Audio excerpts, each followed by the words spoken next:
మీ నాన్నమ్మ గారు వారు అక్కడ బ్రేక్ అయింది కదా గురుగారు. అంటే వారు వివాహం చేసుకున్నారు, వారికి ఒక మగ సంతానం కలిగింది. తర్వాత వారికి మగ సంతానం కలిగింది. ఆ మగ సంతానం స్వామివారు ఉండగానే వారు కూడా పరమపదించడం జరిగింది. అంటే గురువు గారు ఉన్నప్పుడే ఆ మగ సంతానం అక్కడికి ఆ వారసత్వం ఆగిపోయింది. ఆయనకి వారి కొడుకుకి ఒక కూతురు జన్మించడం జరిగింది. ఆవిడ ఇప్పటికీ ఉన్నారు. స్వామీజీ మనవరాలు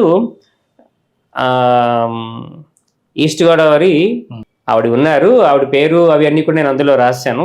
మన పేరు వెంటనే నోట్లోంచి రావట్లేదు ఒక్కసారిగా. తీయండి, పర్వాలేదు. ఎక్కడ నాకు టచ్లో ఉన్నట్టు చూడండి. ఇదిగో చూడండి, ఇక్కడ కైలాసాశ్రమంలో ఉన్నటువంటి స్తూపం. ఆ స్తూపంలో వారి యొక్క పేరు పెట్టిన అండర్లైన్ చేసినటువంటిది. ఇది స్వామివారి నిర్మించినటువంటి ఆంధ్ర ఆశ్రమం. ఈ ఫొటోస్ అన్ని మీకు పుస్తకంలో ఇది ఒక పక్కన ఉన్నటువంటి వెంకటేశ్వర స్వామి ఆలయం, చంద్రమౌళీశ్వర స్వామి ఆలయం. ప్రతి శివరాత్రికి ఈ శివాలయానికి ఆ కైలాసాశ్రమంలో ఉన్నటువంటి పీఠాధిపతులు కూడా వచ్చి వీరు దర్శనం చేసుకుని వెళ్తారు. అంతటువంటి ప్రత్యేకమైనటువంటి ఈశ్వరుని యొక్క స్థితి. ఇదిగో నేను చెప్పినట్టుగా అక్కడ చూడండి, కావాలంటే ఆ స్థలానికి వచ్చి వెళ్ళినటువంటి ఆయన సర్వేపల్లి రాధాకృష్ణ గారు. ఇది ఈ ఆశ్రమాన్ని ఆ గోకరాజు రంగరాజు గారు వారికి ఇచ్చినటువంటి సమయంలో, టీటీడీకి ఇచ్చిన సమయం.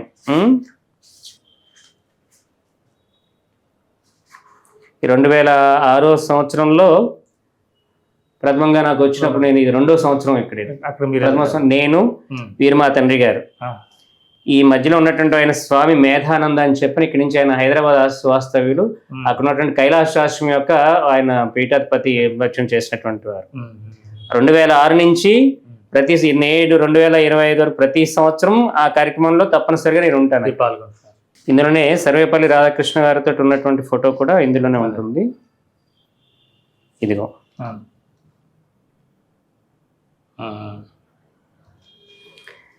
ఈ ఫోటోలన్నీ దొరకటమే ఎంతో మహద్భాగ్యంగా అయింది. ఎందుకంటే నేను ఎప్పుడో 76, వారు ఎప్పుడో 70. అంతే కదా. ఎన్ని సంవత్సరాల గ్యాప్ ఉంది? 69లో వారి పరమస్థితిని పొంది, ఇదిగో స్వామివారి అంటే మా స్వయంగా నాన్నమ్మ గారు, తాతగారుని అంటే స్వామివారి తమ్ముడు ఆవిడి గ్రామంలో అప్పుడు ధ్వజస్తంభం స్వామివారి పంపిస్తే వీరిని కూర్చోబెట్టి దంపతుల చేత శివాలయంలో ధ్వజస్తంభం ఎత్తించినటువంటి ఫోటో. ఆ ధ్వజస్తంభం మీద అక్కడ ఇప్పటికీ రాసి ఉంటుంది. అక్కడ ఉన్నటువంటి ఆవిడి గ్రామం నుంచి ఉన్నటువంటి స్కూల్, ఇగో అక్కడ ఉన్నటువంటి ఆ శిలాఫలకం మీద రాసినటువంటి స్వామి సచ్చిదానంద సరస్వతి. ఇవన్నీ కూడా విశేషాలన్నీ కూడా ఎవరికి, ఇదిగో చూడండి, కేరళ నుంచి వచ్చిన సాధకుడు కృష్ణానంద స్వామి స్వామివారి దగ్గర దీక్ష తీసుకుని శిష్యుగా ఉండేవారు. వీరికి స్వామివారే సన్యాస దీక్ష ఇచ్చారు. స్వామివారి మనవరాలు ఉండేటువంటిది కేశనకుర్రుపాలెం. ఈస్ట్ గోదావరి కేశనకుర్రుపాలెం వస్తుంది. ఆవిడ ఇప్పటికీ ఉన్నారు. కావాలంటే మీకు తర్వాత ఫోన్ చేసి నేను మాట్లాడిస్తాను వారి గురించి తెలియాలంటే. వారి ఇంకా వారి పరంపరలో తర్వాత మగ సంతానం లేకపోవటం, ఆవిడ కేశనకుర్రుపాలెంలో ఆవిడకి తర్వాత మాకు సోదరుడు కాలం చేయటంతో ఒక 2-3 సంవత్సరాల క్రితం స్వామివారి కోడలు కూడా ఫోటో ఇందులో ఉంది. అక్కడ ఆశ్రమంలో లోపల ఆ రోజులోనే కనీసం లేదంటే 4-5 వేల మంది, అంటే ఎప్పటి సంవత్సరాలు అప్పటికి నేటికి కూడా ఎన్ని భూకంపాలు వచ్చినా చెక్కు చెదరకుండా ఉండగా ఉంది ఆ ఆశ్రమ వ్యవస్థ. అంతటి నిర్మాణాన్ని వీళ్ళు ఆ ఆశ్రమం సరిగ్గా మేనేజ్ చేయలేకపోతున్నారు యథార్థానికి చెప్పాల్సి వస్తే. దాన్ని అయితే బాగుందని బాగోలేదని కొంతమందికి ఇచ్చి, ఇదిగో స్వామీజీ వారి కోడలు, తమ్ముడి భార్య, మేనకోడలు, ఇప్పుడు వీరెవరూ లేరు. ఈ పుస్తకాన్ని కూడా స్వయంగా రాయమని వారే ఆదేశించడం చేత నేను ఫస్ట్ రాయటం జరిగింది. ఈ పైన ఉన్నటువంటి పుస్తకం చూడండి, ఉన్నటువంటి ఫోటో అప్పట్లో వీరు ఇక్కడ వెళ్ళిన తర్వాత కాకినాడ ప్రాంతంలో ఒక ఫోటో స్టూడియోలో దొరికింది. అది దీని వెనకాల కూడా అప్పట్లో గోరుతో సిగ్నేచర్ చేసి, కాకినాడ లేదు, అది ఏదో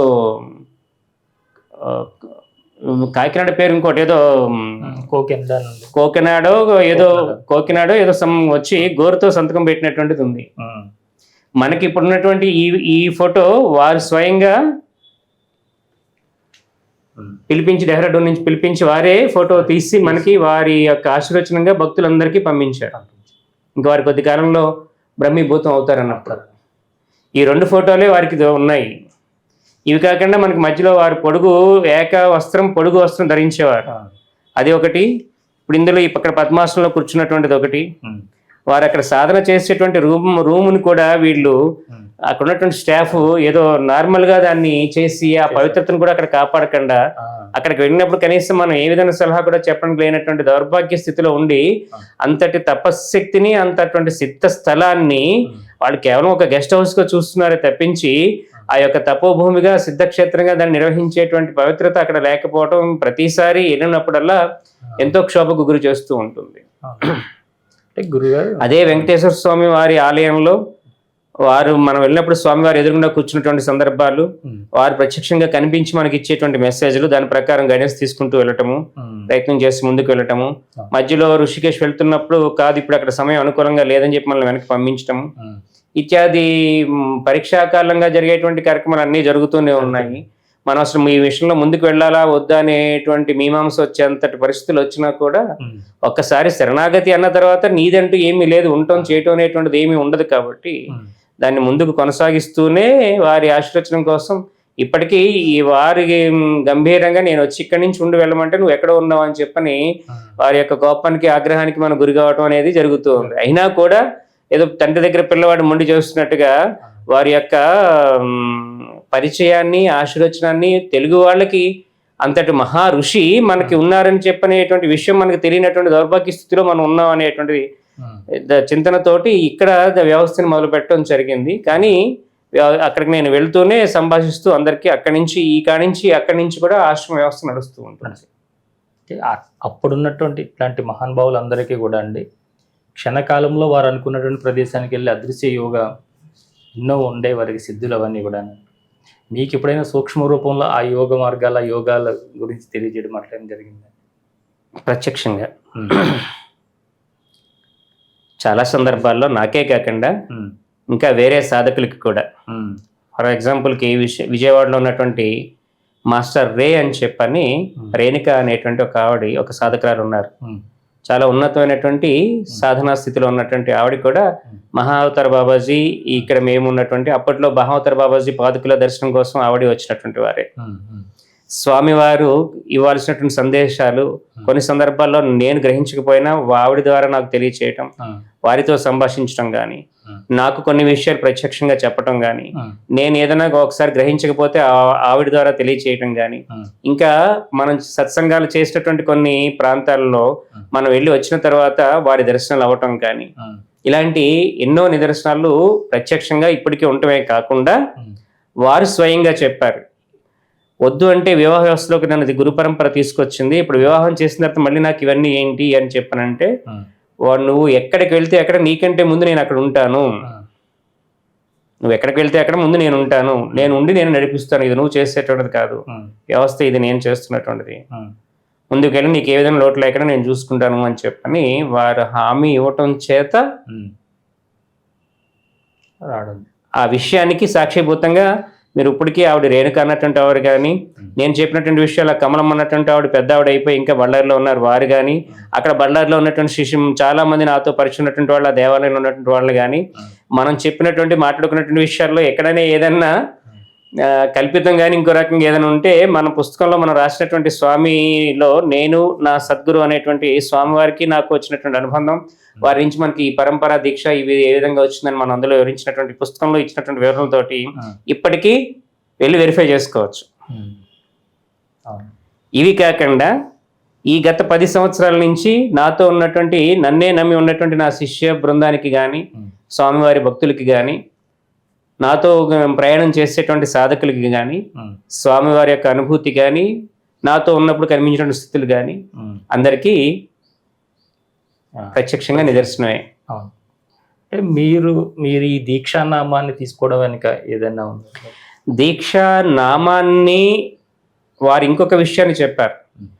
వారి పేరు సత్యనారాయణ కదా, వారు యాక్చువల్గా శ్రీమన్నారాయణుడు అంటే వారికి చాలా అమితమైనటువంటి ప్రీతి, పూర్తి శ్రీమన్నారాయణ యొక్క ప్రీతి. అక్కడ ఆశ్రమంలో కూడా నారాయణనే పెడదామని చెప్పని తర్వాత వెంకటేశ్వర స్వామికి వీరు ఇవ్వటం, ఆ విధమైనటువంటి శంకుస్థాపన గుడికి వీరు చేయటం, తర్వాత గుడి నిర్మాణం అంతా దేవస్థానాలు వాళ్ళు చేయటం జరిగింది. వారు చాలా మందికి ఇచ్చినటువంటి పేర్లో కూడా నారాయణుని యొక్క నామధేయాలే జరుగుతున్నాయి. మనకి ఈ దీక్ష ఇచ్చినప్పుడు వారు ప్రత్యక్షంగా చెప్పినప్పుడు కూడా స్వామినారాయణ అనే పేరే తనకి ఇష్టమని, తర్వాత సన్యాస దీక్ష ఏదో అనుకోకుండా ఆ విధంగా తీసుకుంటాం వెళ్ళటం జరిగిందనేటువంటి విషయం కూడా వారు వివరించడం జరిగింది. అదే విధానంలో నన్ను సన్యాసం తీసుకోమని ప్రత్యేకంగా ఎక్కడ ఏమి చెప్పలేదు వారు. దీక్షను ఎక్కడ ఇచ్చారు?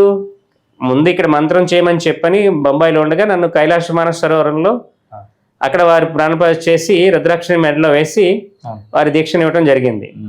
ఏం చేయాలనేటువంటి దానికి దిశానిర్దేశం చేయటం జరిగింది.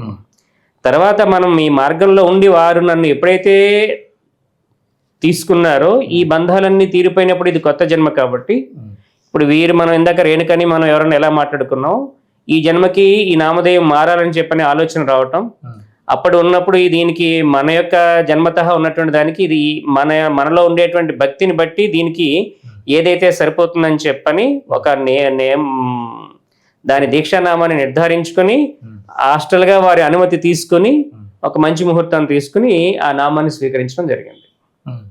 దత్తార్షిత సరస్వతి అనేటువంటిది వారిలో ఉన్నటువంటి సరస్వతి దాన్ని వారి ఇచ్చిన దీక్షని కంటిన్యూ చేసేటువంటి దానికి తీసుకుంటూ దత్త పరంపరగా గురు పరంపరగా వెళ్ళేటువంటి నా యొక్క సాధన మార్గానికి దానిని జోడించి వాళ్ళు పెద్దవాళ్ళు చూసి దత్తాత్రేయుడు హర్షించేటువంటి స్థితిలో మీరున్నారు, వారి హర్షం మీకుందని చెప్పి వారు చూసి మీకు ఇదైతే సరిపోతుందని చెప్పి వారు సలహా ఇవ్వటంతో ఆ విధంగా తర్వాత వారి యొక్క అనుమతి తీసుకుని చేయటం జరిగింది.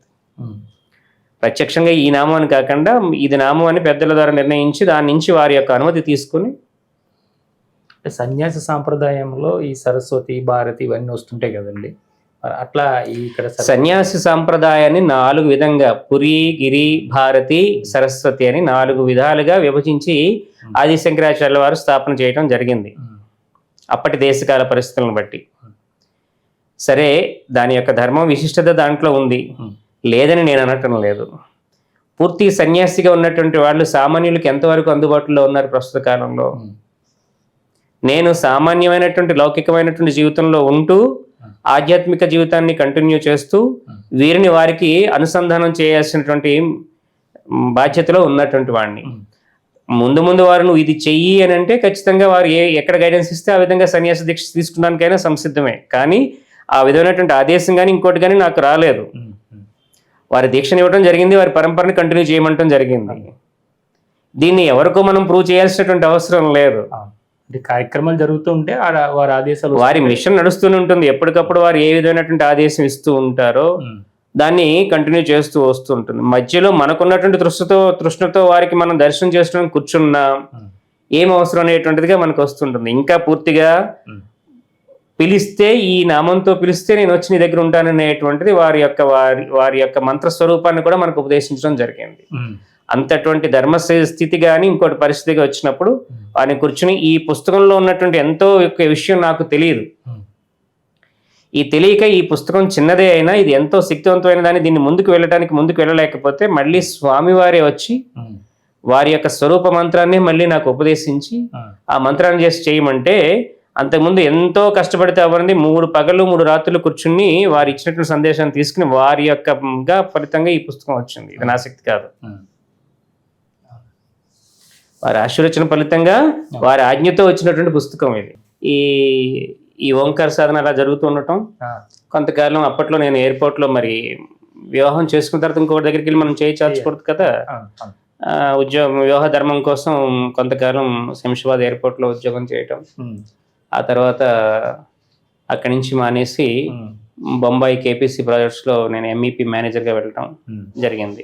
మధ్యలో జరిగినటువంటి విషయాలన్నీ ఇంకెన్నో ఉంటాయి, సాధన విషయాలు, అనుభూతులు, మహత్తులు ఎన్నెన్నో ఉంటాయి.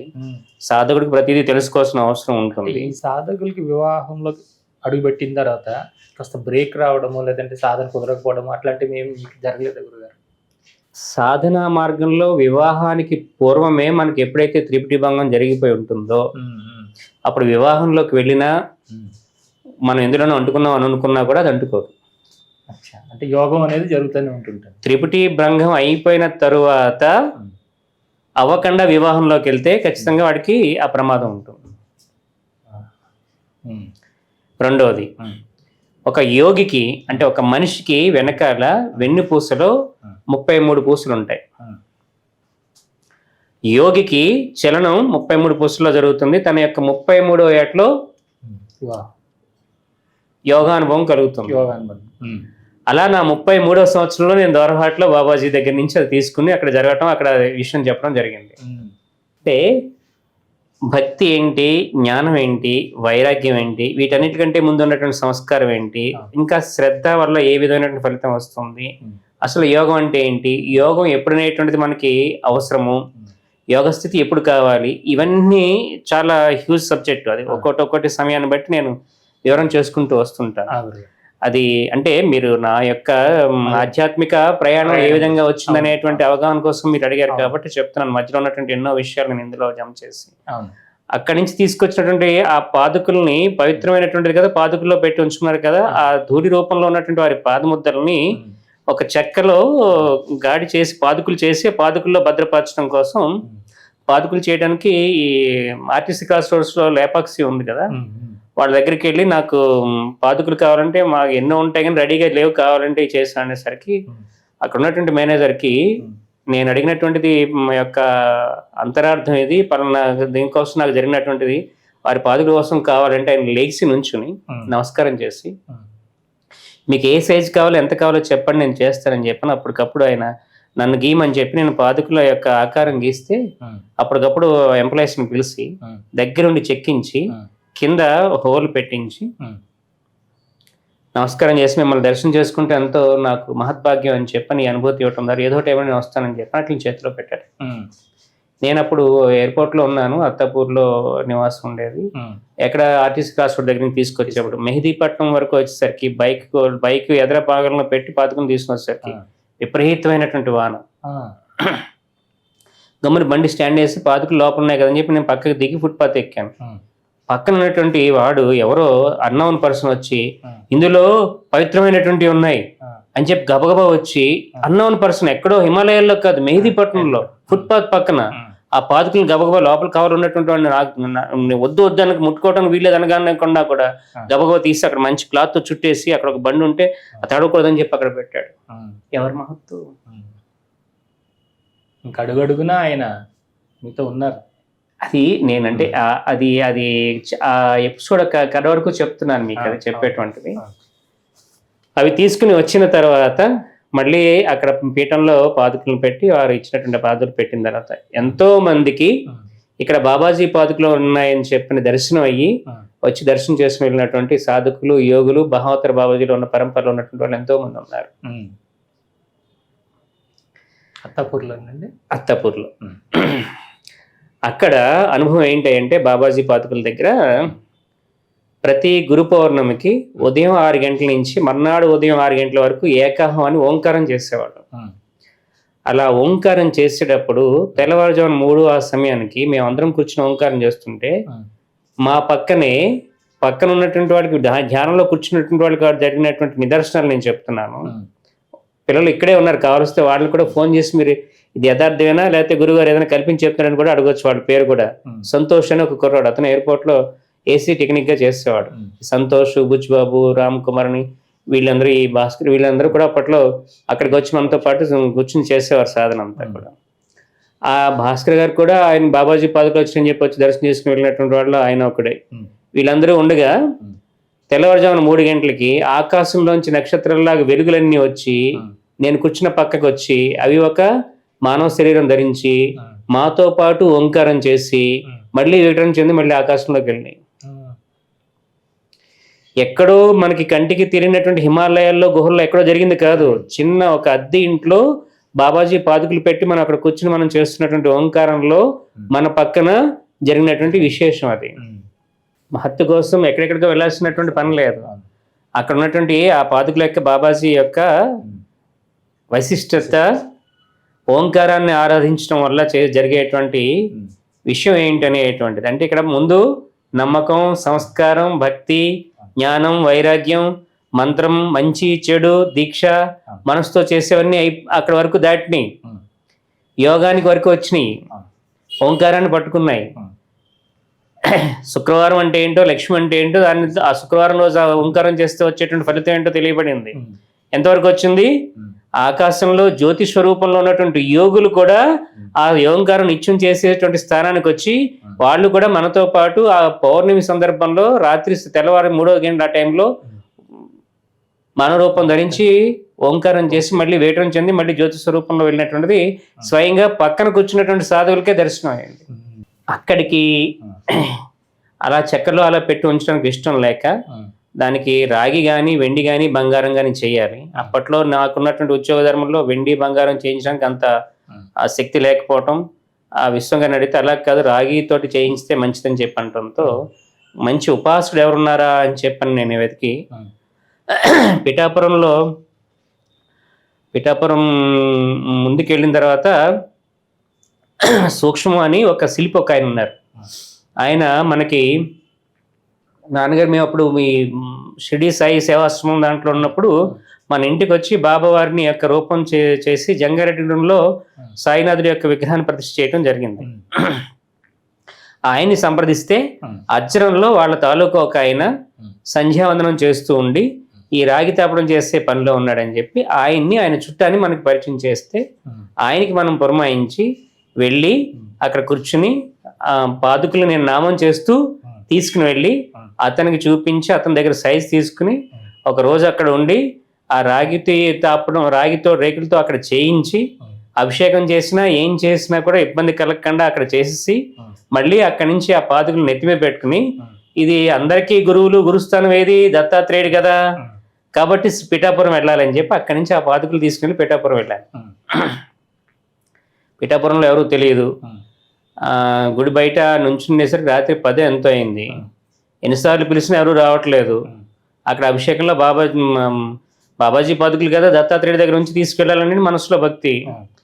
సరే ఆయనే పంపిస్తే నుంచున్నాం చూద్దాం అని చెప్పనేసరికి రోడ్డు మీద వెళ్ళే ఒక అతను వచ్చి గట్టిగా పిల్లలను తలుపు కొట్టిన వాళ్ళే వస్తారన్నాడు.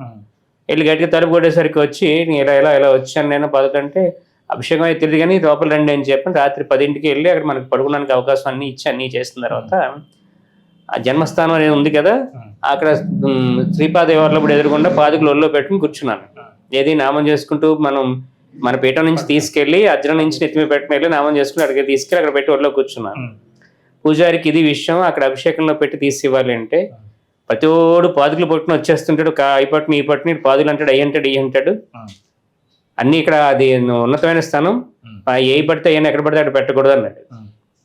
మనసు కొంచెం చివక్కుమని అలాగే కూర్చొని ఇది ఆయన పిలిస్తే మళ్ళీ వాడే పిలిచి తీసుకుంటాడు మనసులాగే అనుకుని మనం తిట్టాడు కదా అందుకని వాడే పిలిచి తీసుకుంటాడు అని చెప్పని కూర్చుంటే అక్కడ పూజ అన్ని అభిషేకం అయిపోయిన తర్వాత గుడి నుంచి పూజ వచ్చి అయ్యో సార్ మీరు ఇందాక అన్నారు కదా నేను మర్చిపోయానని చెప్పని మన దగ్గర నుంచి మళ్ళీ పాదుకులు తీసుకెళ్ళి పాదుకులు కవర్ ఇలా తీసేసరికి ఒక్కసారికి అక్కడున్న భక్తులు అందరూ చూసి గబగబా వచ్చి దండం పెట్టమారు. అది ఏం పాదుకులో ఎవరో ఏంటో కూడా తెలియదు. ఆయన తీసుకెళ్ళి దత్తాత్రేయుల వారి దగ్గర పూజ చేసి మళ్ళీ పాదుకలు తీసుకొచ్చి నాకు ఇవ్వటం జరిగింది. అక్కడి నుంచి పాదగయ క్షేత్రానికి వచ్చాను, కుకుటేశ్వరాలయానికి వచ్చాను. ఎందుకని పీఠికాపురంలో అమ్మవారి దగ్గర కూడా తాకించి చేయాలని చెప్పాడు. ఆ పీఠికాపురంలోకి వచ్చి అక్కడ అమ్మవారికి దగ్గర కుంకుమ పూజ చేయించి మళ్ళీ పేపర్తో చుట్టి నెత్తిమి పెట్టిన తర్వాత మనసులో ఒక సందేహం వచ్చింది. అప్పటి వరకు లేని సందేహం మనసులో వచ్చింది. ఏమని?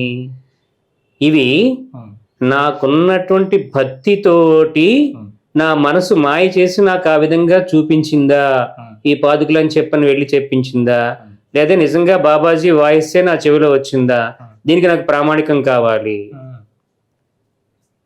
మీరు సందేహాలు పుట్ట ఇంతవరకు వచ్చిన సందేహాలు పుట్ట కదా, అక్కడ ప్రామాణికం ప్రకృతి నుంచి కావాలి. ప్రకృతి నుంచి మన మనసుకు వచ్చింది. ఇవి స్వయంగా బాబాజీ ఇచ్చారనేటువంటి నిరూపణ నాకు కావాలి. అంతవరకు భక్తి చేసి అక్కడ వచ్చి అంత నిదర్శనం కనిపించి అన్ని చేసినా ఈ బాబాజీ నాకు ప్రధాని ఇచ్చారని చెప్పి నాకు ప్రామాణికం కావాలి. ఎవరిస్తారు ప్రామాణికం? ఒక అవధూతులు ఇవ్వాలి, ఒక తపస్సులు ఇవ్వాలి. ఇది వారి ఇచ్చారని. అక్కడ పిఠాపురంలో ఎవరున్నారు మనకి? అప్పట్లో అక్కడ గోపాల బాబా అని ఒక అవధూత ఒక ఆయన ఉన్నారు. సరే, ఇవి పట్టుకెళ్ళి అక్కడ ఉన్నటువంటి వాళ్ళందరూ ఆయనకి నమస్కారం చేస్తున్నారు. ఆయన ఒక అవధూత, సందేహం లేకుండా. ఈ పాదుకులు తీసుకుని ఆయన దగ్గరికి వెళ్దాం. ఈ అవధూతులందరికీ పైన ఉన్నటువంటి వాడు మహావతార్ బాబాజీ కదా, ఇది మహావతార్ బాబాజీ పాదుకులు ఆయన స్వయంగా ఇచ్చింది అయితే వీళ్ళందరూ వెళ్ళి ఆయనకి మొక్కుతున్నారు కదా, నేను అక్కడికి వెళ్ళేసరికి ఈ పాదుకులకి ఆయన మొక్కాలి, లేదా ఆయన మనకి పవిత్రం చేసి ఇవ్వాలి, తాకి మనకి పవిత్రం చేసి ఇవ్వాలి. ఇది మనసులో పరీక్ష అనుకుని గోపాల్ బాబా ఆశ్రమానికి వెళ్ళాను. వెళ్ళి వెళ్ళగానే చేతిలో ఉన్నటువంటి పాదుకులు గమ్ముకుని ఆయన ఇలా తీసుకొని 2 చేతులు మొక్కి అక్కడ ఉన్నటువంటి భక్తులందరినీ వచ్చి నమస్కారం చేసుకోమని చెప్పని ఆ పైన కుంకుమ ఆయన రాసుకొని మళ్ళీ తీసి తల మీద పెట్టి వెనక చూపించి ఆయన మాట్లాడేవారు కదా అప్పట్లో. ఏంటంటే టైం అయిపోతుంది, మీరు తొందరగా వెళ్తే మీకు ట్రైన్ దొరుకుతుంది, సామర్కోట వెళ్ళండి తొందరగా, స్వామి అది చెప్తున్నారు, మీకు ట్రైన్ దొరుకుతుందంట స్వామి చెప్తున్నారు, పాదుకుల్ని మేము ఎక్కడెక్కడ మేము చేస్తామని చెప్పి ఇంకెవరిని ముట్టుకోద్దని చెప్పి పెట్టేసి. అంటే నాకు కలిగిన అనుభవమే కాకుండా అక్కడ ఉన్నటువంటి ఉపాసకులు చెప్పిందే కాకుండా ప్రకృతి చెప్పిందే కాకుండా శరీరంగా ఉన్నటువంటి ఒక అవధూత నుంచి కూడా ప్రామాణికం తీసుకుని కానీ, అంటే మనసులో ఇందాక నేను అన్నటువంటి సమర్థ సద్గురు అనేటువంటి దానికి ఎంత ఉపాసనలో ఉన్నా మాయ అనేటువంటిది మంచి చెడు అనేటువంటి ప్రతి క్షణంలోని ఏదో సమయంలో మనకి మనసు ఉన్నంత వరకు కొడుతూ ఉంటుంది. ఎంత విశ్వాసం ఉండి ఎంత సాధన చేసి ఎంత శ్రద్ధ ఉన్నా పూర్తి శరణాగతి అయ్యేంత వరకు ఎక్కడో చోట ఏదో రకంగా పుడుతూ ఉంటుంది. సాక్షాత్తు బాబాజీయే మనకి స్వయంగా వాయిస్ వినిపించి ఆయన ఇచ్చి మనకి పంపించినా కూడా ఓంకారాన్ని ఆయన మనకి ఉపదేశించి యోగాన్ని ఇచ్చి పంపించినా కూడా ఆయన స్వయం పాదుకులు భూలోకం ఎవరికి ఇవ్వకపోయినా స్వయంగా నాకు ఇచ్చినా కూడా అక్కడ వెలుగు రూపంలో మహాత్ములు వచ్చి చేసినా కూడా బుద్ధి ఏమి అక్కడ జరిగిన దానికి ఏం తోచింది, దీనికి ప్రామాణికం ఏంటి అని అడిగింది. ప్రామాణికం అవధూత నుంచి ఇప్పించారు, ఇంకేం కావాలి.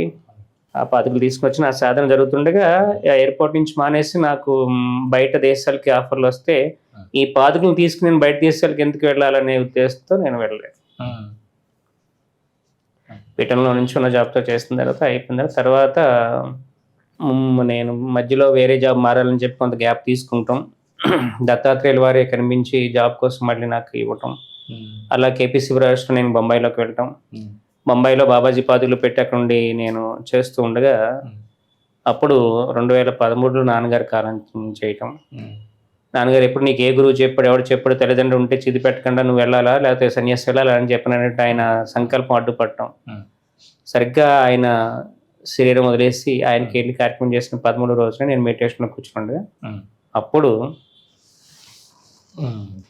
స్వామి సచ్చిదానంద సరస్వతి మహానుభావుడు వచ్చి మెడిటేషన్ ఎదురుకుండా వచ్చి దర్శనం ఇచ్చి, ఇంకా ఎంతకాలం నీకోసం ఎదురు చూడాలి, నువ్వు వచ్చింది ఈ ఉద్యోగాలు ఇవి చేసుకోవడం కోసం వచ్చావా, నువ్వు చేయాల్సిన పని ఏంటి, నువ్వు దేనికి వచ్చావా అని చెప్పాను. అప్పుడు నా వద్దు అంటే నన్ను వివాహంలో తీసుకొచ్చారు, ఇదేమో ఇక్కడ ఈ విధంగా జరిగి మళ్ళీ నేను నా సాధన ఏదో నాకు ప్రశాంతంగా జరుగుతుంది ఎవరితో సంబంధం లేకుండా, కాదు నువ్వు వచ్చిన లక్ష్యం ఇది కాదు. అప్పుడు ఏదైతే మనం పరంపర టీటీడీకి ఆస్తులు ఇచ్చేస్తామో ఆ నా పరంపర నువ్వు కంటిన్యూ చేయాలి, ఇది నీది అని చెప్పాను. అంటే నా సాధన జరుగుతుంది కదా, నాకు పబ్లిక్లో రావడానికి ఇష్టం లేదు, అప్పుడు బాబా దగ్గరే నేను పరిపాలి వచ్చేసాను, ఇవన్నీ ఎందుకంటే కాదు అని చెప్పాను. అప్పుడు ఆయన ఏం చేయాలి నేను ఏంటి ఎందుకు ఏంటి అంటే ఆయన సరెండర్ ఇప్పుడు ఆయన గురువు అప్పటి వరకు గురువు అని ఎవరి దగ్గర శుశ్రూష చేయలేదు, ఎవరికి సరెండర్ అవ్వలేదు, అవసరమైనని చెప్పి అమ్మ ఇచ్చింది, తర్వాత బాబా వారు ఇచ్చాడు. అక్కడికి వెళ్ళినప్పుడు ఈశ్వరుడు చెప్పాడు, ఎక్కడికి వచ్చినా ఎక్కడికి సందేహం వచ్చింది, ఎవరికి నేను సరెండర్ అని శరణాగతి అని ఎవరికి అనలేదు, నువ్వు గురువు అని ఎవరి దగ్గరికి వెళ్ళొద్దని చెప్పని.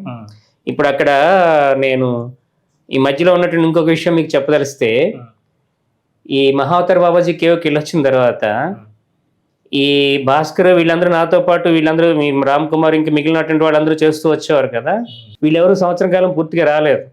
ఒక్క వారం కూడా మానకుండా చేసింది నేను ఒక్కనే చేశాను. ఒకళ్ళు కొన్ని వారాలు వచ్చారు, కొన్ని వారాలు ఇంకొకరు రాలేదు. ఆ సంవత్సర కాలం చేసిన ఫలితం ఇదని చెప్పిన వాళ్ళకి ఇప్పుడు మనం ఏదైతే మాట్లాడుకున్నామో అప్పుడు వాళ్ళకి చెప్పడం, వాళ్ళు దాన్ని గ్రహించడం జరిగింది. ఈయనకి హిమాలయాల దాకా మనం వెళ్ళలేం కాబట్టి ఇక్కడ బాబాజీని ఇంకోసారి మనం ఏమైనా సరే దర్శనం చేసుకోవాలనేటువంటి తాపత్రం ఈయనకి బాగా పెరిగింది. ఎక్కడుంది అంటే అది మనకి ఈ కుట్రాలంలో కొన్నాళ్ళు అక్కడ బాబాజీ తపస్సు చేస్తారు, అక్కడ ఆయన కేవ్ ఉందని చెప్పి ఏదో పుస్తకంలో చదవటం ఆయనకి తెలిసింది. ఏమైనా సరే అక్కడికి వెళ్ళాలి, వెళ్తే మనకి అవగాహన దొరుకుతుందో లేదో అని చెప్పి ఆల్రెడీ దర్శనం అయ్యి ఉంది కాబట్టి ఈయన తీసుకెళ్తే మనకి దర్శనం అవుతుందని చెప్పి బలవంతంగా ఆ రోజు మళ్ళీ అక్కడి నుంచి నేను వచ్చిన తర్వాత ఎవరు సరే మీరు రావాలని చెప్పి నేనేదో పనిలో ఉంటే కూడా ఈ భాస్కర్ శ్రీనివాస్ అనేటువంటి వాళ్ళిద్దరిని కలిసి నన్ను ఈ మధుర ఇవన్నీ తిప్పుకుంటూ అక్కడ తీసుకెళ్ళడం జరిగింది. ఆ ప్రయాణంలోనే ఈ మన త్రైలింగ బాబా వారి సమాధులు కూడా అక్కడ చూడటం జరిగింది. దర్శనం చేసుకుంటాం, వారి స్థానానికి వెళ్ళటం జరగటం జరిగింది. అక్కడికి వెళ్ళిన తర్వాత కూడా పైన అడవిలోకి వెళ్ళిన తర్వాత కూడా ముందు ఒకసారి పైకి వెళ్ళాం. వీళ్ళు చదివిన పుస్తకం ద్వారా అడవిలో చూపిస్తే ముందుకు వెళ్ళాం. దర్శనం కానీ కేవ్ కానీ దొరకలేదు. కిందకు వచ్చేసి కొంత దూరం వచ్చిన తర్వాత వీళ్ళు అసంతృప్తితో ఉన్నారు. మీరు ఇక్కడే ఉండండి అని చెప్పని నేను ఒక్కడిని వెనక్కి వెళ్ళాను. మళ్ళీ వెనక్కి వెళ్ళేసరికి నాకు కేవ్ దొరికింది. నేను బుక్ చదవలేదు కానీ నాకు కేవ్ దొరికింది. ఆ కేవ్లో లోపలికి వెళ్ళేసరికి ఆ కేవ్లో ఒక పక్కన గోడలో మళ్ళీ ఇంకొక గుహ కింద తొలుచుకుని కేరళ నుంచి వచ్చినటువంటి ఒక సాధకుడు అక్కడ ఉన్నాడు. వెళ్ళగానే నేనెవరో వాళ్ళెవరో తెలియదు, 2 చేతులు పైకెత్తిలాగా, మహా అవతార్ బాబాజీ ఆప్కు అచ్చా కరేగా, ఆప్ గురువు బోల్కే కిసీ కా పాస్ నహీ జానా, ఇంతే పెట్టి అలా ఆశీర్వదించాడు. ఆ టైంకి వెనకాల భాస్కర్ వీళ్ళందరూ వచ్చారు. ఇంకేముంది, మళ్ళీ బాబాజీ దర్శనం అయిపోయింది మాకు అని చెప్పి నేను అక్కడ కూర్చునేసరికి ఇంకా తర్వాత మళ్ళీ లేదు మేము వస్తాం ఏం చేస్తాం అని చెప్పి ప్రయాణం అక్కడికి అయిపోయింది. బాబాజీ పరంపర అనుబంధం అక్కడికి మధ్యలో, అంటే అక్కడే కాకుండా వేరే చోట కూడా ఈ విధంగా బాబాజీది మనకి దర్శనం జరిగిందండి. మధ్యలో బాబాజీ యొక్క పరంపరలో ఉన్నటువంటి ఉపాసకులకి కూడా కొన్ని సందర్భాల్లో వాళ్ళు వచ్చి పాదుకా దర్శనం చేసుకుని వెళ్ళటం, ఎవరికైనా ఏదైనా చెప్పాల్సినటువంటివి నాకు మౌనంలో సాధనలో మెసేజ్లు ఇవ్వటం లాంటివి చేసి, బాబావారు ఎప్పుడు కావస్తే అప్పుడు ఎదురుగుండి ఉండేవారు. అమ్మ ఉండటంలో బాబాజీ మెసేజ్ కనెక్టివిటీ పాదుకలు ఇచ్చి అక్కడ చేసిన కాడి నుంచి అవి పెరిగింది. అంటే ఎక్కడి నుంచి వచ్చింది? అంతకుముందు యోగి ఆత్మకథ పుస్తకం చదివినప్పుడు ఒకసారి అలా స్ఫురణగా 2 కళ్ళుగా కనిపించిన సంవత్సర కాలం శుక్రవారం ఓంకారం చేసినటువంటి ప్రతిఫలం. అంటే ఉపాసకులకి వెళ్ళాలనుకున్నటువంటి వాళ్ళకి, బాబాజీ దర్శనం కావాలనుకున్నటువంటి వాళ్ళకి చేయాల్సినటువంటి విధి విధానాలు, అది ఓంకారం ఎలా చేయాలి, ఎలా సాధన చేస్తారు ఏంటి అనేది ఎవరైనా వచ్చి అడిగితే వాళ్ళకి నేర్పడం చెప్పడం జరుగుతుంది. అది ఎలా చేయాలనేటువంటిది అనుభవం ద్వారా అనుభవాన్ని లేదా ట్రైనింగ్ ఇవ్వడం జరుగుతుంటుంది. అది ఎలా పడితే అలా చేస్తే కూడా అందులో తేడాలు జరుగుతాయి. నాదం అనేటువంటిది ఎంత సులభంగా అమ్మని చేరుకోవచ్చు, అంత మనకి తెలిసినట్టుగా ఉధృతంగా వెళ్తే కూడా ఆ విధమైనటువంటి ఉధృతాలు కూడా మానసికంగా డిజేబుల్డ్ ప్లేసెస్ కూడా వస్తుంటాయి. ఎనర్జీస్ అందరూ తట్టుకోలేరు. మా ఒక గురువు అనేటువంటి వాడిని స్థితిని వాళ్ళని అక్కడ పెట్టడం, నేను అప్పుడు కూడా సాధన చేసేటప్పుడు చుట్టూ వాళ్ళని కూర్చోబెట్టి వాళ్ళు చేసే ఓంకారంలో ఉన్నటువంటి వ్యత్యాసాలను అన్నింటినీ నేను బ్యాలెన్స్ చేసుకుంటూ వాళ్ళతో చేయించేవాడిని. నాదా ముందు వచ్చి నన్ను తాకి నా నుంచి వాటికి వెళ్ళేది. వాళ్ళు డైరెక్ట్గా చేస్తే చాలా మార్పులు వచ్చేవి అప్పట్లో కూడా. అది మనకు తెలుసు కాబట్టి నేను చేశాను కదా అని చెప్పి చేయటం కాకుండా ఎలా చేయలేదేమో ఒక నిజంగా సాధకులైనటువంటి వాళ్ళు తెలుసుకోవాలి నేర్చుకునేటువంటి విద్యార్థి ఎవరైనా వస్తే కాంటాక్ట్ చేస్తే అప్పుడు వాళ్ళకి కూర్చోబెట్టి చేయించవచ్చు. మీ ద్వారా మీ గ్రూపుల వాళ్ళు ఎవరైనా వచ్చింది కాబట్టి కనుక బాబాజీది అక్కడ అయింది. అక్కడికి వెళ్ళిన తర్వాత వారు నాన్నగారి కార్యక్రమాలు అయిన తర్వాత అక్కడికి వెళ్ళింది. అప్పటి వరకు ఎప్పుడైతే గురువు గారు వచ్చి దర్శనం ఇచ్చి నువ్వు ఇది చేయాలని చెప్పన్నారో అక్కడ శరణ్ అవ్వాలి, శరణగా ఏం చేయాలని అప్పుడుకి మనసులోకి ఏమొచ్చిందంటే, శరీరంతో ఉండగానే మహర్షి అయినటువంటి స్థితి నుంచి ఉన్నటువంటి ఒక పంచభూతాలని దాటి త్రికాల జ్ఞానంలో ఉన్నటువంటి ఒక మహాత్ముడు, ఆయన తాతగారే అవ్వచ్చు, 50 సంవత్సరాల కాలం నుంచి శరీరం వదిలినా కూడా ఈ ప్రకృతిలో నా కోసం ఎదురు చూస్తున్నారనేటువంటి, ఎంతకాలం నీ కోసం ఎదురు చూడాలనేటువంటి ఆ యొక్క మాటకి శరణాగతి అని అన్నాను. అప్పుడు వారు చెప్పినటువంటిది ఏమిటంటే, బాధ్యత అంతా చూసుకుంటాను, వారికి మించిన వారిని చేయాలని, ఆ పరంపరని కంటిన్యూ చేయాలని, ఆ యొక్క దేవాలయం యొక్క ఆస్తులు అవన్నీ అప్పుడు ఆశ్రమం అన్ని దేవుడికి ఇచ్చేస్తాం కాబట్టి దాన్ని ఆశ్రయించవద్దని చెప్పని నాకు ఒక కొంత మంత్ర దీక్ష వేసి మంత్రం ఇచ్చి, మంత్రాన్ని ఇవ్వలేదు, పలానా మంత్రాన్ని పఠించి 1,00,000 జపం చేసి మానసరోవర్ రా అని చెప్పని అన్నారు. అప్పుడు 1,00,000 జపం చేసి, అది 2012వ సంవత్సరం 13వ సంవత్సరం అనుకుంటా. అంటే మనకి ఇక్కడ మహాకుంభమేళ కొన్ని 100 సంవత్సరాలు జరిగితే ఎలా వస్తుందో అక్కడ కైలాష్లో కొన్ని 100 సంవత్సరాలకి వచ్చేటువంటి సమయం అది. ఆ సమయానికి ఎంతో మంది యోగులు, గురువులు, మహాత్ములు వెళ్తున్నా కూడా ఎవరికి దర్శనం దొరకలేదు. బట్టి బోర్డర్ నుంచే పంపించారు ఒక్కడిని. అది ఎలా వెళ్ళాలో కూడా నాకు తెలియదు, ఏం చేయాలో కూడా నాకు తెలియదు. ఫోన్లో ఆన్లైన్లో చూస్తే కైలాష్ యాత్ర అని చెప్పిన కాంటాక్ట్ నెంబర్ తిరిగితే ఫోన్ చేస్తే వెంటనే క్లిక్ అయిపోవటం, డబ్బులు ఎవడో అరేంజ్ చేయటం, పురమాయించడం అయిపోయింది. నేను ఒక్కడనే వెళ్ళాను ఒంటరిగా. కనీసం స్వెటర్ కానీ వస్తువులు కానీ కూడా ఏం తీసుకెళ్ళలేదు. అన్నీ వెళ్ళాక నేపాల్లో వెళ్ళిన తర్వాత కొనుక్కున్న, దారిలో వెళ్ళేటప్పుడు కొనుక్కుంటూ వెళ్ళాం బోర్డింగ్లోనే అట్లలోనే. ఎంత గురువు అనేటువంటి వాడి ప్రేమ అనేది ఎలా ఉంటుందంటే, 1,00,000 జపం చేసిన తర్వాత నేను ముంబైలో ఉండేవాడిని కదా, టెర్మినల్ 1, 2 2 ఉన్నాయి అక్కడ ఎయిర్పోర్ట్లో. నేను బుక్ చేసుకున్నప్పుడు ఉన్నటువంటి టెర్మినల్కి అని చెప్పి పొరపాటుగా వేరే టెర్మినల్కి వెళ్ళాను. ముంబై నుంచి ఢిల్లీ వెళ్ళి ఢిల్లీ నుంచి కాఠ్మండు వెళ్తుంది ఫ్లైట్ టైం అయిపోయింది. ఫ్లైట్ టైం చేంజ్ అయితే తప్పించి మనకి ఈ సంవత్సరంగా ఇంత సాధన చేసి వెళ్ళినటువంటిది దొరకదు. ఫ్లైట్ టైం చేంజ్ అయితే కానీ నాకు అవకాశం లేదు, నువ్వే చేయాలని చెప్పి దండం పెట్టుకుని అక్కడ ఏదో ఆటో వస్తే ఆటో పిక్ చేసుకుని వెళ్ళాను. చెక్ ఇన్ అయింది, లోపలికి వెళ్ళి పరిగెట్టుకుంటూ ఆయాసపడుతూ వెళ్ళి పరిగెట్టుకు వెళ్ళిన తర్వాత స్నాక్స్ తిన్న తర్వాత అప్పుడు అనౌన్స్ చేస్తాడు ఫ్లైట్ వస్తుందని. ఏంటంటే ఫ్లైట్ డిలే. గురువాక్కును పాలించి మనం చేసేదానికి ఒక ఫ్లైటే కాదు, లోకంలో ఉన్నటువంటిది ఏదైనా సరే మన సంకల్పానికి అందులో ఉన్నటువంటిది నువ్వే అయినప్పుడు ఖచ్చితంగా స్పందిస్తాయి. అంటే ఇటువంటి విషయాలన్నీ బయటికి చెప్పకపోవటం నేటి కాలంలో కారణం ఏంటంటే ప్రచారం కోసం, ఆకర్షణ కోసం, ఆర్భాటం కోసం వ్యక్తం చేయటం వల్ల వాటికి విలువ లేకపోవటం, అలాగే మన అనుభవానికి వాళ్ళు తక్కువగా చూపించడం వల్ల భగవతత్వాన్ని మనం తక్కువ చూపించేటువంటి ఇటువంటి కారణాలు ఉంటాయి. కాబట్టి ఎవరికి అందరికీ దాన్ని వ్యక్తపరచకపోవటం జరుగుతూ ఉంది. ఈ అనుభవం ఏంటని నన్ను అడిగారు కాబట్టి. కానీ ఎన్ని పరీక్షలు గురుగారు, ఎన్ని పరీక్షలు అసలు మామూలు పరీక్ష కాదు. శరణాగతి అయిన అక్కడ కైలాస్ వెళ్ళిన తర్వాత వెళ్ళేటప్పుడు నాకు నేపాల్ నుంచి విపరీతమైన వామిటింగ్స్, ఓ పక్కన మోషన్స్, చలి పడట్లేదు. కొంత దూరం వెళ్ళిన తర్వాత గైడ్ అన్నాడు, పక్కన ఉన్నటువంటి 2 నేపాల్ వాళ్ళు, అక్కడ ఉన్నటువంటి టిబెట్ వాళ్ళు కూడా దిగిపోయారు, మేము రాలేమని చెప్పి. అక్కడ ఉన్నటువంటి వాడు అన్నాడు, గైడ్ అన్నాడు, నువ్వు ఇలా వస్తే పోతావు, ఉండవు, దిగిపో, నువ్వు కూడా వెళ్ళిపో వెనక్కి అన్నాడు. ఒకవేళ పోయాను అనుకో, బాడీ అక్కడ బాడీ, నీకేం సంబంధం లేదు, నష్టం ఏం లేదు, పోతే అక్కడ బాడీ, వెళ్ళానా దర్శనం చేసుకుని వస్తాను, గురువు ఆదేశం అంతే అని చెప్పి వెళ్ళిపోయాను ముందుకి. అటువంటి పరిస్థితులు అలా ఉన్నా కూడా కేరళ నుంచి కొంతమంది, ఇంకో చోట నుంచి ఇంకో చోటకి, ఇవన్నీ అయిపోయి ఆ చలికి విపరీతమైన ఎసిడిటీ పుట్టేసి చిన్న మంచినీళ్ళు తాగినా కూడా డైజెషన్ అవ్వట్లేదు, శరీరానికి శక్తి లేదు, కంప్లీట్ శరీరంలో ఏ విధమైన పదార్థం లేకుండా ఒక 3 రోజులు ఎండబెట్టాడు. దారిలో ఒక చోట పుండు పడితే ఎలా ఉంటుందో అలా ఉంది. ఈ కూడా వచ్చినటువంటి వాళ్ళు, ఈ ట్రావెల్స్ వాళ్ళు పదార్థంతో పాటు గులాబ్ జాములు పెట్టారు. ఆ గులాబ్ జామ్ ఒకటి తిన్నప్పుడు చల్లగా అనిపించి మనసు సుఖంతో అనిపిస్తే చుట్టుపక్కల అందరికీ 1, 2 వాళ్ళు తీసుకొస్తారు కదా, మిగిలిన వాళ్ళందరూ కూడా ఇక మావి కూడా నువ్వు తినని చెప్పి ఒక 10 మంది పట్టుకొచ్చి నాకు ఇచ్చారు. బాగుంది అనేసరికి ఇంకొక దూరం వెళ్ళేసరికి కేరళ నుంచి వచ్చినటువంటి వాళ్ళు నూకలు తీసుకొచ్చి నూకలు జావ కాశారు.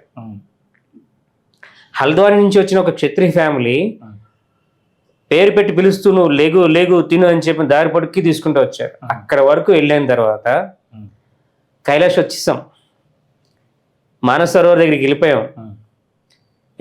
అంతకుముందు ఇదివరకు యాత్రకి వెళ్ళి వచ్చినటువంటి వాళ్ళ ద్వారా విన్నది ఏంటంటే అసలు అక్కడ శక్తిస్థానం ఏంటంటే మానస సరోవరం అమ్మవారు.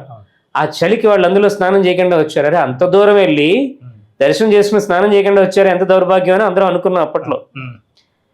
ఏదైతే అది అవుతుందని చెప్పని అప్పటి వరకు తానులో శక్తి లేనటువంటి వాడిని గబగబా లెగిసిపోయి, ఓపిక లేకుండా అలా కుర్చీలో కుల్లబడినటువంటి వాడిని లెగిసిపోయి ఒంటి మీద బట్టలు ఇప్పేసి బ్యాగ్ లెన్స్ తీసి టవల్ కట్టుకుని వెళ్ళిపోయి అలాగా, అంటే పూర్తిగా మనం వెళ్ళాల్సిన స్థానానికి వెళ్ళకుండా ఒక పక్క తీసుకొచ్చి చూపిస్తున్నాడు అనమాట.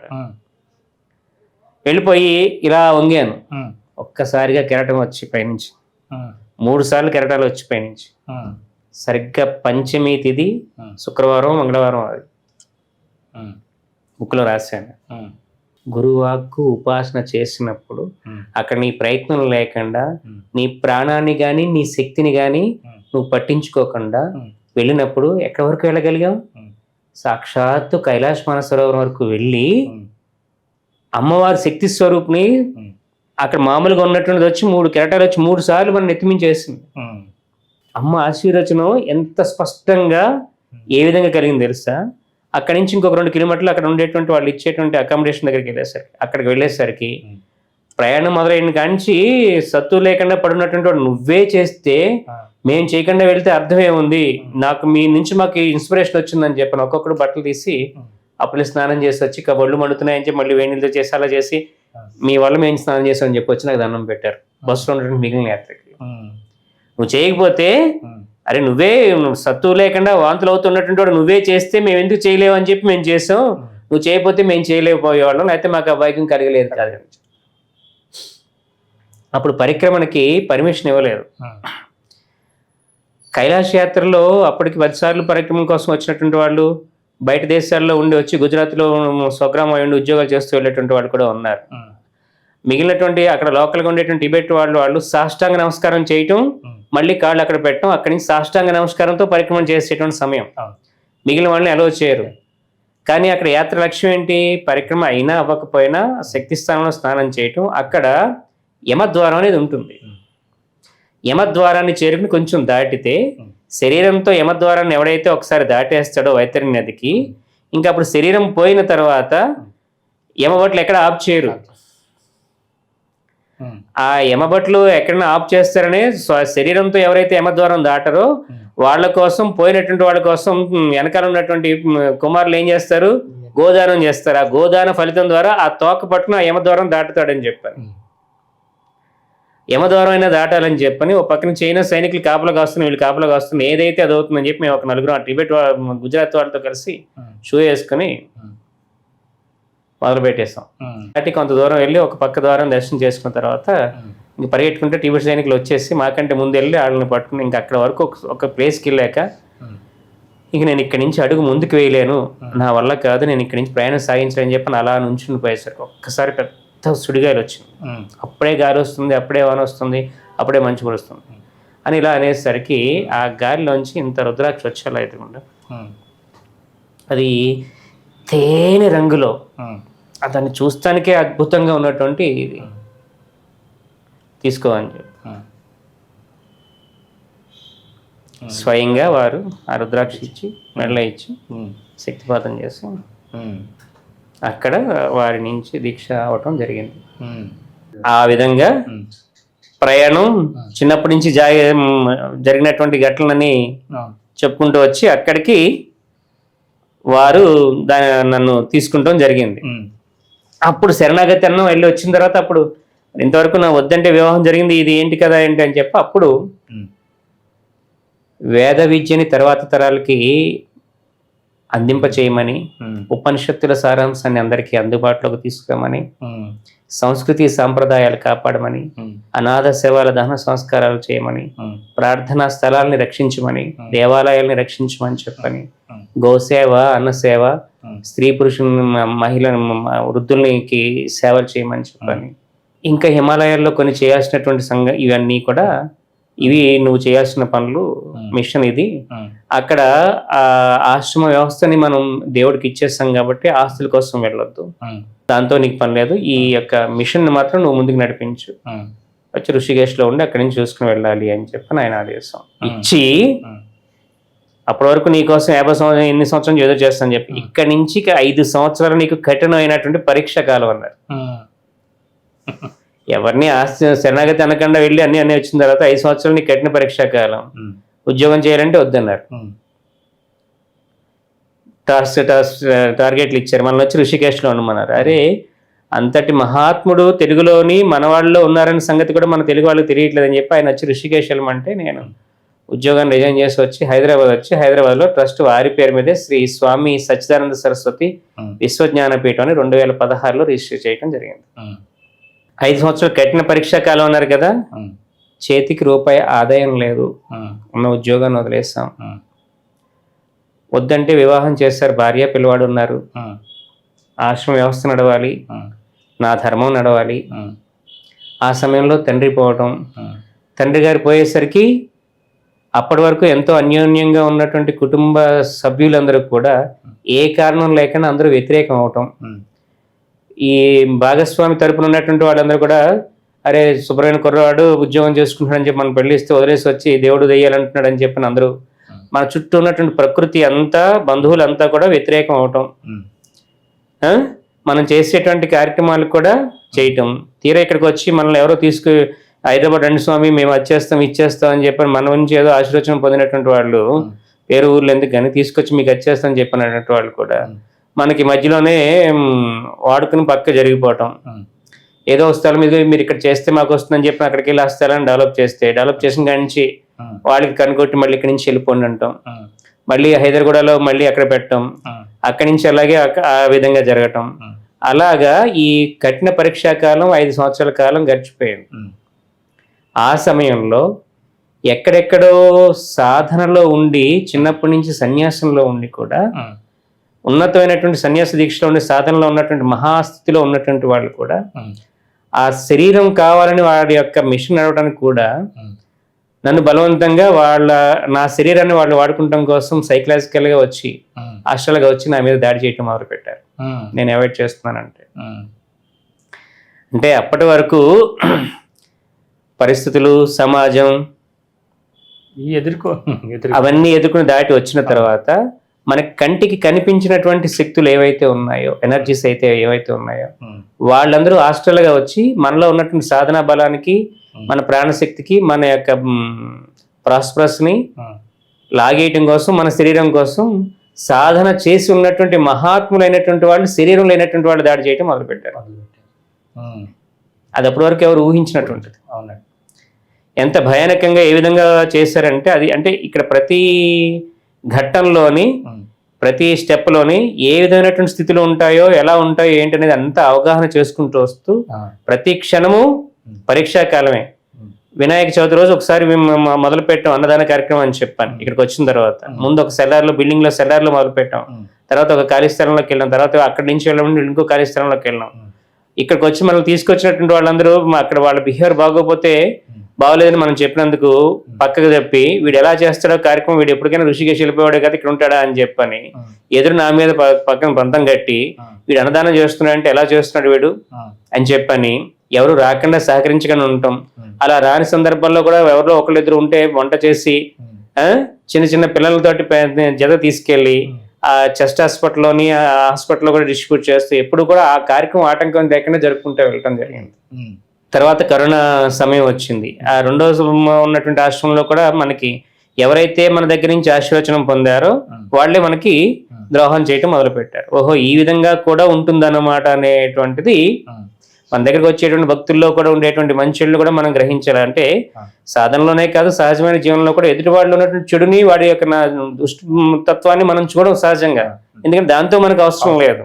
ఎదుటి వాళ్ళు ఉన్నటువంటి మంచితనాన్ని, ఈశ్వరత్వాన్ని మనం చూస్తూ ఉంటాం. అంటే ఒక వ్యవస్థని నడపాలన్నా, ఒక గురుస్థానంలోకి వెళ్ళాలన్నా ఇవన్నీ మనకి తెలిసి ఉండాలనేటువంటి విపరీతమైనటువంటి కఠిన శిక్షణా కాలం 5 సంవత్సరాలు గడపడం జరిగింది.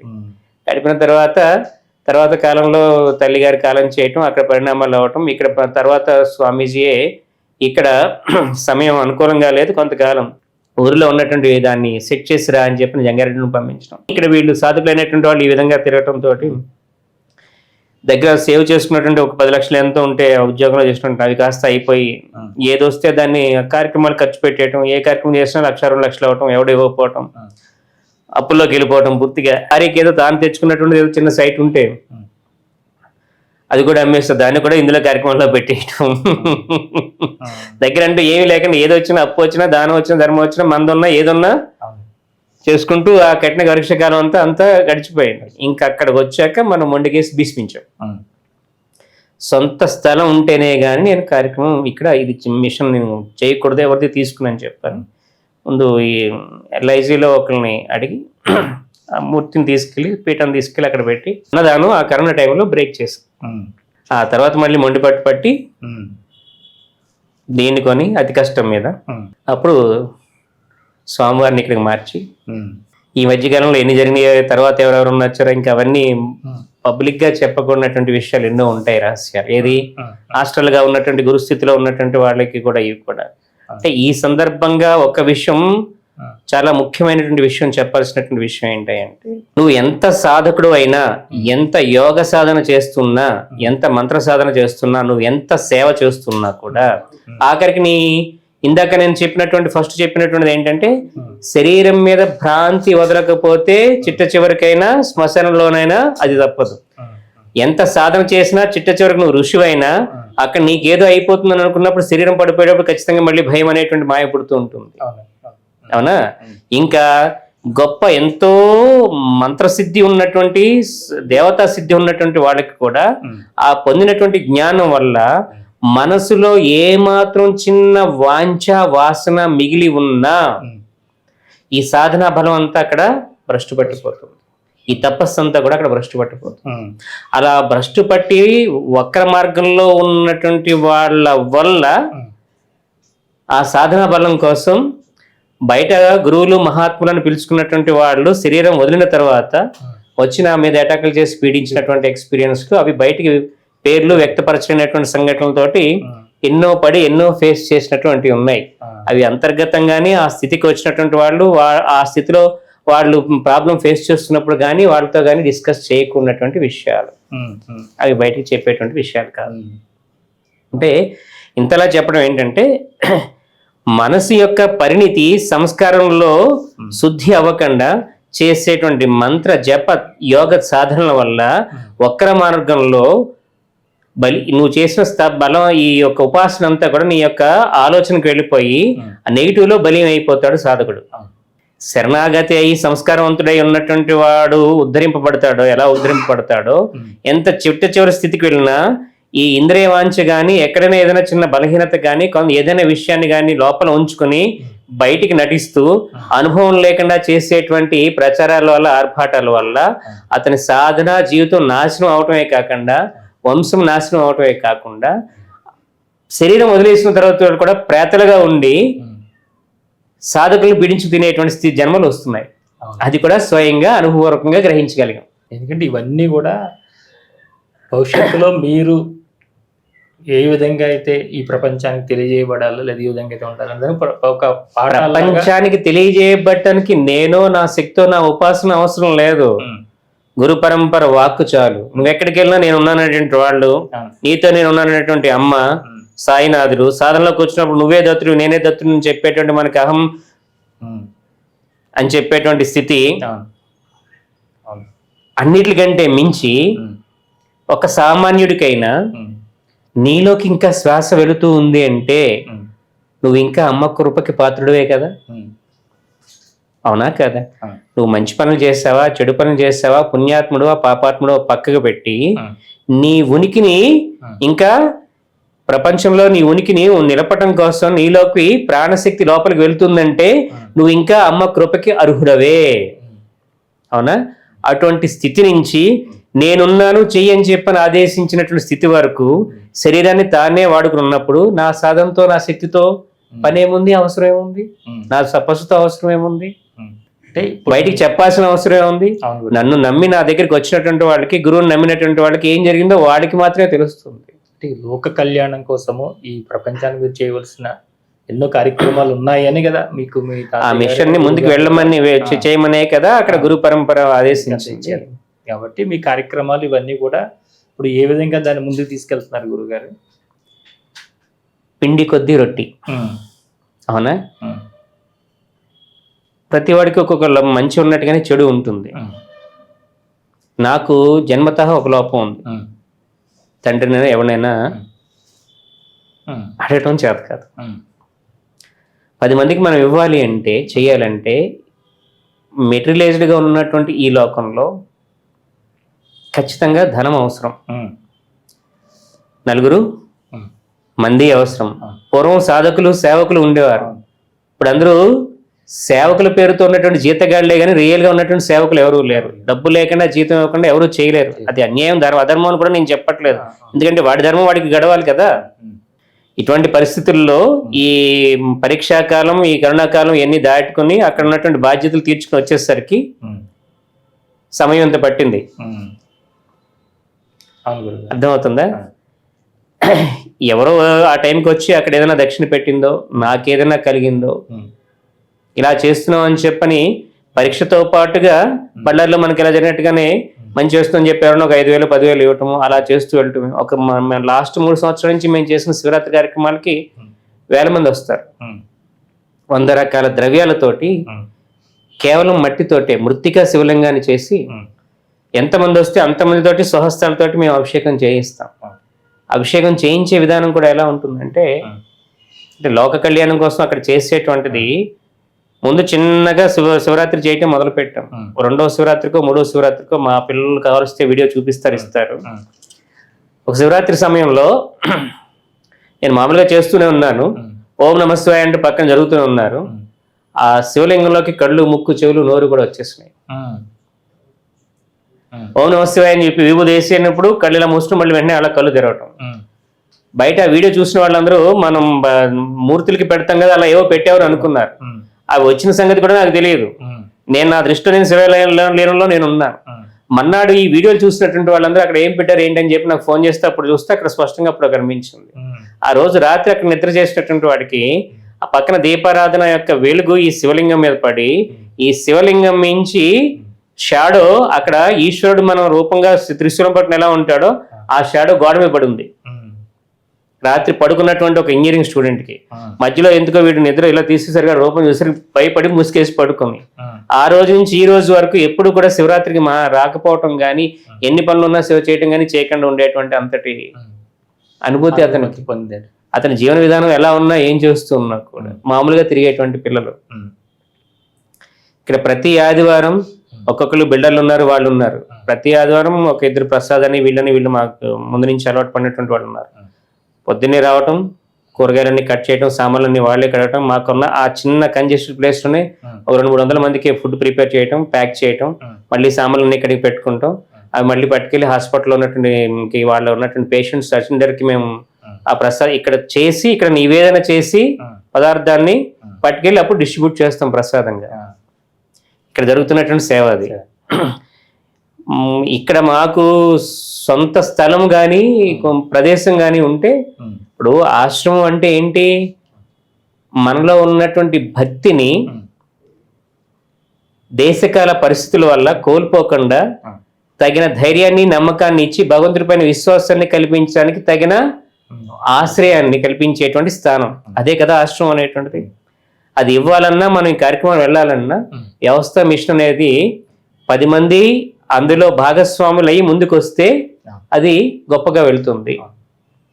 లేనప్పుడు అది ఎలా జరుగుతుందో అలా జరుగుతూ వెళ్తూ ఉంటుంది. గురు ప్రణాళికలో భాగంగా జరుగుతుంది కాబట్టి అది ఎప్పుడెప్పుడు ఎలా జరగాలో జరుగుతూ ఉంది.